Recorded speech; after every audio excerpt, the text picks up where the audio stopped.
Thomas Moore was an Irish poet, singer, songwriter, and entertainer, now best remembered for the lyrics of The Minstrel Boy and The Last Rose of Summer. He was responsible, with John Murray, for burning Lord Byron's memoirs after his death.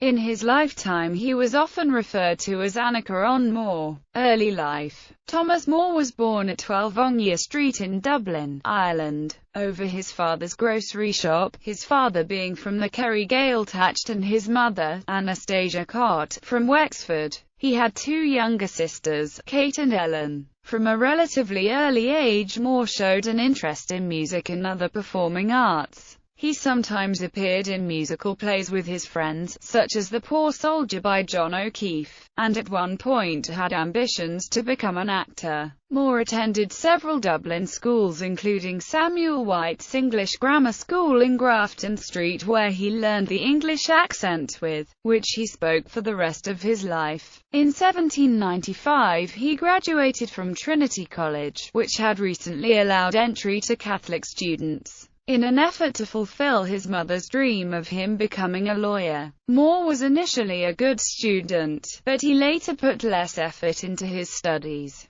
His time at Trinity came amidst the ongoing turmoil following the French Revolution, and a number of his fellow students such as Robert Emmet were supporters of the United Irishmen movement, although Moore himself never was a member. This movement sought support from the French government to launch a revolution in Ireland. In 1798 a rebellion broke out followed by a French invasion, neither of which succeeded. Besides Emmet, another formative influence was Edward Hudson, also a fellow student at Trinity College, who played a crucial role in introducing Moore to Edward Bunting's A General Collection of the Ancient Irish Music. Later one the main sources of his own collection of Irish melodies. First success. In 1799 he travelled to London to study law at Middle Temple. He was an impecunious student and had difficulties in paying the fees of his tailor's bills. He was helped in this by his friends in the expatriate Irish community in London, including Barbara, widow of Arthur Chichester,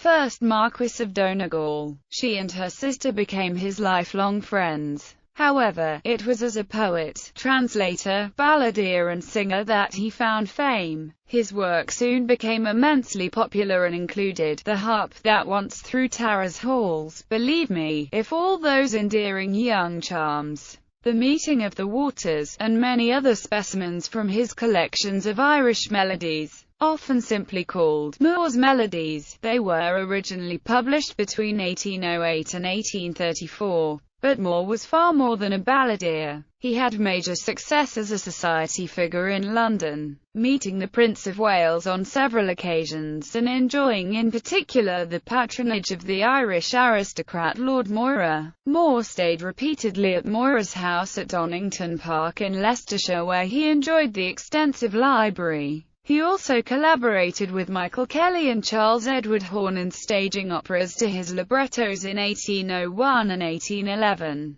North America. In 1803 he was appointed Registrar to the Admiralty in Bermuda. He spent around 3 months on the island, but he found his work very light and uninspiring. There were several other prize courts nearby and very few captured ships were brought to Bermuda, leaving him little to do. Although he drew inspiration from the scenery of Bermuda, he found its society limited and soon departed for Norfolk in Virginia. Because of his brief stay there, he has sometimes been treated as an unofficial poet laureate of Bermuda. His ode to Nee caused something of a scandal since the language suggested a love affair, and local gossip, rightly or wrongly, identified Nee with Hester Tucker, the young wife of one of his colleagues. From Norfolk he traveled across the United States and Canada in a grand tour. During this visit Moore developed a deeply critical view of the United States. He particularly disliked the governing Democratic-Republican Party and the President Thomas Jefferson. While in Washington he stayed with Anthony Merry, the British ambassador, and met Jefferson briefly. The meeting had a touch of farce since the president apparently mistook Moore, an exceptionally small man, for a child. He then traveled through various American towns and cities, enjoying his time most in Philadelphia, where he already had an established reputation. He then traveled northwards to British-controlled Canada, stopping at the Niagara Falls. In Montreal, he was invited to dine at the Beaver Club. At Saint-Anne-de-Bellevue he wrote one of his most famous works, the Canadian Boat Song. He sailed back to Britain from Nova Scotia aboard a Royal Navy ship, arriving home in November 1804. Duel and Marriage. It was after this trip that he published his book Epistles, Odes, and Other Poems, which featured a paean to the historic Cohoes Falls called Lines Written at the Cohoe, or Falls of the Mohawk River, among other famous verses. A repeated theme in his writing on the United States were his observations of the institution of slavery. Moore's mocking criticisms of the United States provoked outrage in America and led to a number of rebuttals. In Britain, a critical review of the work led to Moore challenging Francis Jeffrey, an editor, to a duel. They met at Chalk Farm, but the duel was interrupted by the arrival of the authorities and they were arrested. Reports that Moore's opponent had been given an empty pistol continued to dog Moore and led to persistent mockery of him. Lord Byron derisively referred to Moore's leadless pistol, and wrote, "On examination, the balls of the pistols, like the courage of the combatants, were found to have evaporated." Moore was angered by this and sent a letter to Byron that hinted that unless the remarks were clarified, Moore was prepared to fight Byron. However, Byron had left Britain to travel abroad and the letter did not reach him. When the two men eventually met each other, the dispute was settled and they soon became very close friends. Between 1808 and 1810 Moore appeared each year with the Kilkenny Players in a charitable series of performances in Kilkenny staged by a mixture of the Irish elite and professional actors. Moore appeared frequently in comic roles in plays like Sheridan's The Rivals and O'Keeffe's The Castle of Andalusia. Moore married an actress, Elizabeth Bessie Dyke, younger sister of tragedienne to be Mary Ann Duff, in 1811. Whom he had met with the Kilkenny Players, where she was working with her sisters. She was the daughter of an East India Company official, but was raised with her two sisters by her mother. Moore did not initially tell his parents of his marriage, possibly because his wife was an English Protestant, but more probably because his marriage to a woman without a dowry would not help his financial prospects. Moore had expensive tastes and, despite the large sums he was earning from his writing, soon got into debt, a situation which was exacerbated by the embezzlement of £6,000, then a very large sum of money, by John Goodrich, whom he had employed to deputize for him in Bermuda. Moore became liable for the £6,000, which had been illegally appropriated by Goodrich, and lost an admiralty ruling against this. His marriage was generally judged to be very happy, although Bessie shrank from fashionable society to such an extent that many of her husband's friends never met her. Those who did meet her, nearly all, had a high regard for her. Irish melodies. In the early years of his career, Moore's work was largely generic, and had he died at this point he would likely not have been considered an Irish poet. From 1806 to 1807 Moore dramatically changed his style of writing in Focus. Following a request by the publishers James and William Power, he wrote lyrics to a series of Irish tunes in the manner of Haydn's settings of British folk songs,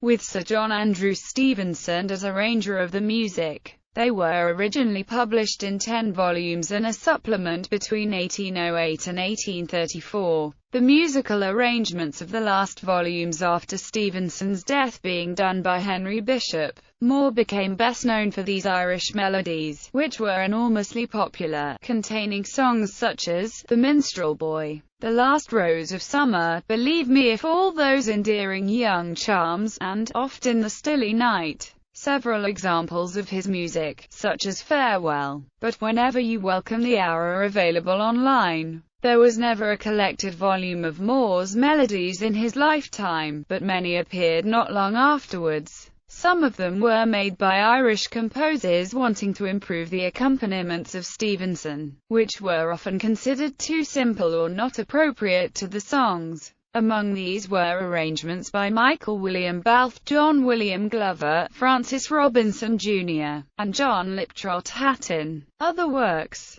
In 1811, Moore wrote M.P., a comic opera, in collaboration with Charles Edward Horne. Although it received positive reviews, Moore didn't enjoy writing for the stage and decided not to work in the medium again despite being occasionally tempted. Throughout the 1810s, Moore wrote a number of political satires. After originally being a devoted supporter of the Prince of Wales, he turned against him after 1811 when he became Prince Regent and was seen to embrace the Tory government in spite of his past association with the Whigs. Another major target was the Foreign Secretary Lord Castlereagh, who was repeatedly lampooned in Moore's works such as Tonquer's Memorial to Congress, which parodied the ex-La Chapelle diplomatic conference between Britain and her allies, portraying it as a boxing match. In 1818, Moore wrote The Fudge Family in Paris, a story in which a British family travels to experience the sights of Paris. A sequel, The Fudge Family in England, followed in 1835. Around this time, Moore also began working on a biography of the playwright and politician Richard Brinsley Sheridan, whom he met numerous times, but partly due to legal reasons it was not published until 1825. France. Exposed to the debt of £6,000 following the ruling of the Admiralty Court against him in 1819. Moore rejected numerous offers of financial aid from his friends and admirers and was forced to leave Britain. In company with Lord John Russell, he went to the continent and after a grand tour through France, Switzerland and Italy lived in Paris until 1822, when the debt was finally paid off, partly with the help of his latest patron Lord Lansdowne and with an advance given him by his publisher Longmans. During his travels across Europe, he briefly spent time with Lord Byron in Venice. This was to be their last meeting. Byron gave Moore his memoirs with instruction to publish them after his death as a literary executor. Moore was much criticized later for allowing himself to be persuaded to destroy Byron's memoirs at the behest of Byron's family because of their damningly honest content. Moore did, however, edit and publish letters and journals of Lord Byron, with notices of his life in 1830, 6 years after Byron's death in Greece. After returning to Britain, Moore published new poetry. But in spite of good reviews and good sales, he was growing disillusioned with writing poetry and he began to consider writing novels, a genre made increasingly popular by the success of Walter Scott. In October 1825, Moore's Memoirs of the Life of Richard Brinsley Sheridan was finally published after 9 years of work on and off. It proved very popular, went through a number of editions quickly and helped give Moore a more serious reputation among his literary contemporaries. Later life. He finally settled in Sloperton Cottage at Bromham, Wiltshire, England, and became a novelist and biographer as well as a successful poet. Around the time of the Reform Act he was invited to stand for Parliament, and considered it, but nothing came of it. In 1829 he was painted by Thomas Lawrence, one of the last works completed by the artist before his death. In 1830 he sang in front of the future Queen Victoria in a duet with her mother, and later composed the song Sovereign Woman in her honor. Moore was for many years a strong advocate for Catholic emancipation. He regarded its absence as the source of all problems in Ireland and the sole reason behind the 1798 rebellion, a point he made in his 1831 biography Life and Death of Lord Edward Fitzgerald. However, he experienced a difficult relationship with the leader of the Catholic Association, Daniel O'Connell, whom Moore regarded as a demagogue, believing O'Connell and his ragamuffins have brought tarnish upon Irish patriotism. Following the passing of the Catholic Relief Act in 1829, Moore believed his involvement in politics terminated, joking to a friend, "Now that the Paddies are happy, I consider my politics entirely at an end." However, he was drawn back into politics by a series of democratic rebellions across Europe in Belgium, France and Poland. Moore had also been a sympathizer with the Greeks in their War of Independence, a passion he shared with his friend Byron. He received a state pension, but his personal life was dogged by tragedy, including the deaths of all his 5 children within his lifetime and a stroke in later life, which disabled him from performances, the activity for which he was most renowned. Moore died being cared for by his wife at Sloperton on 26 February 1852. His remains are in a vault at St. Nicholas Churchyard, Bromham, within view of his cottage home, beside his daughter Anastasia. Moore was a frequent visitor to Lord Henry Fitzgerald property at Thames Ditton, Boyle Farm, and the premises were incorporated into Moore's long poem, The Summer Fete. The poem was about his daughter, Alex Hassett. Alex had taken her mother's last name, because when her mother married Thomas, her parents were against her changing her last name. The identities of participants in this paragraph and their relationships to each other are ambiguous, especially in the context of the previous paragraph. Legacy. Moore is often considered Ireland's national bard and is to Ireland what Robert Burns is to Scotland. Moore is commemorated in several places, by a plaque on the house where he was born, by busts at the meetings in Central Park, New York, and by a bronze statue near Trinity College, Dublin. There is a road in Walkinstown, Dublin, named Thomas Moore Road, in a series of roads named after famous composers, locally referred to as the musical roads. Many composers have set the poems of Thomas Moore to music. They include Gaspare Spontini, Robert Schumann, Hector Berlioz, Charles Ives, William Bolcom, Laurie Lateman, Benjamin Britten and Henry Duparc.